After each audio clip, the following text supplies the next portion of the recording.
Hi friends, welcome to Neha food stories. ഞാൻ ഷഹറൂബ ഷെമീൽ. ഞാൻ ഇന്നിപ്പോൾ ഇവിടെ വന്നിരിക്കുന്നത് ഒരു അടിപൊളി വെറൈറ്റി ഫ്രൂട്ട് സാലഡിൻ്റെ റെസിപ്പിയുമായിട്ടാണ്. ഇഫ്താറിന് നോമ്പ് തുറക്കുമ്പോൾ കഴിക്കാൻ പറ്റിയ നല്ലൊരു ഫ്രൂട്ട് സാലഡിൻ്റെ റെസിപ്പി. അപ്പോൾ ഇതിന് വേണ്ടി 1/2 ലിറ്റർ പാലാണ് എടുത്തിട്ടുള്ളത്. അപ്പോൾ ആദ്യം തന്നെ നമുക്ക് ഈ പാലൊന്ന് കാച്ചിയെടുക്കണം. അപ്പോൾ അതിന് വേണ്ടി ഒരു പാനിലേക്ക് ഒഴിച്ചു കൊടുക്കാം.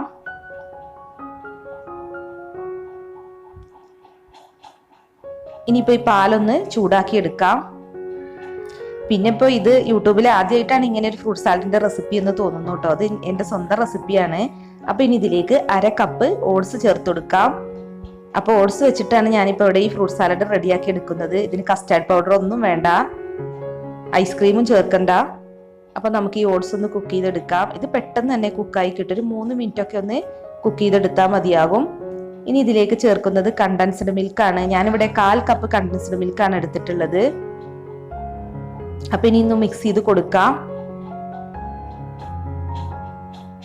അപ്പൊ ഇതുകൊണ്ട് മാത്രം നമുക്ക് ആവശ്യത്തിനുള്ള മധുരം കിട്ടില്ല. അപ്പൊ ഇനി ഇതിലേക്ക് ഒരു 1/4 കപ്പ് പഞ്ചസാര കൂടി ചേർക്കണം. അപ്പൊ നിങ്ങളുടെ കയ്യിൽ കണ്ടൻസ്ഡ് മിൽക്ക് ഇല്ലാന്നുണ്ടെങ്കിൽ ഒരു 1/2 കപ്പ് പഞ്ചസാര ചേർത്താലും മതി. പിന്നെ ഒരു ഫ്ലേവറിന് വേണ്ടി 1 ടീസ്പൂൺ വാനില എസൻസും കൂടി ചേർക്കുന്നുണ്ട്. അപ്പൊ ഇത് നിർബന്ധമല്ല, നിങ്ങളുടെ കയ്യിലുണ്ടെങ്കിൽ ചേർത്താൽ മതി.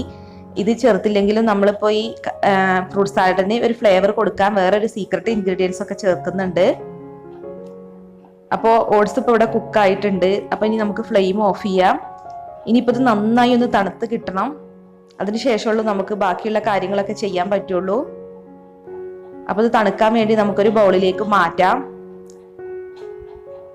അപ്പോൾ റൂം ടെമ്പറേച്ചറിലാവുന്നത് വരെ നമുക്കിതൊന്ന് മാറ്റി വെക്കാം. ഇതിപ്പോൾ ഇവിടെ തണുത്തിട്ടുണ്ട്. അപ്പോൾ നമുക്കിനി ഇത് വലിയൊരു ബൗളിലേക്ക് മാറ്റാം. ഫ്രൂട്ട് സാലഡ് ഒക്കെ ഉണ്ടാക്കുമ്പോൾ എല്ലാം കൂടി ചേർത്ത് മിക്സ് ചെയ്യാൻ വേണ്ടിയിട്ട്. തണുത്ത് കഴിഞ്ഞപ്പോൾ ഓട്സ് ഒക്കെ ഒന്ന് കുറുകി വന്നിട്ടുണ്ട്. ഇനി ഇതിലേക്ക് മാംഗോ പൾപ്പാണ് ചേർത്ത് കൊടുക്കേണ്ടത്. ഞാനിവിടെ വലിയൊരു മാങ്ങയുടെ പൾപ്പാണ് എടുത്തിട്ടുള്ളത്. അപ്പോൾ നല്ല മധുരമുള്ള നല്ല ഫ്ലേവറുള്ള മാങ്ങ വേണം എടുക്കാൻ. മിക്സിയിലിട്ട് അടിക്കുമ്പോൾ നമ്മൾ വെള്ളമൊന്നും ചേർക്കാതെ വേണം അടിച്ചെടുക്കാൻ. പുളിയുള്ള മാങ്ങ എടുക്കരുത്. അപ്പോൾ ഇനി ഇത് നല്ല വണ്ണൊന്ന് മിക്സ് ചെയ്ത് കൊടുക്കാം. അപ്പൊ നമ്മുടെ ഫ്രൂട്ട് സാലഡിന്റെ മിക്സ് നല്ല തിക്കായി വന്നിട്ടുണ്ട്. നല്ല മാങ്ങയുടെ ഒരു ഫ്ലേവറും കിട്ടുന്നുണ്ട് ഇതിന്. ഇനിയിപ്പോൾ ഇതിലേക്ക് ഫ്രൂട്ട്സ് ചേർത്ത് കൊടുക്കാം. നിങ്ങൾക്ക് ഇഷ്ടമുള്ള ഫ്രൂട്ട്സ് എടുക്കാം കേട്ടോ. പക്ഷെ പുളിയുള്ള ഫ്രൂട്ട്സ് ഒഴിവാക്കുന്നതായിരിക്കും നല്ലത്. പിന്നെ ഞാനിപ്പോൾ ഇവിടെ എടുത്തിട്ടുള്ളത് ആപ്പിളും തണ്ണിമത്തനും മാങ്ങയും പിന്നെ കുറച്ച് പോംഗ്രനേറ്റും ആണ് എടുത്തിട്ടുള്ളത്. അപ്പൊ ഇത് നമുക്ക് ഫ്രൂട്ട് സാലഡിന്റെ മിക്സിലേക്ക് ചേർത്ത് കൊടുക്കാം.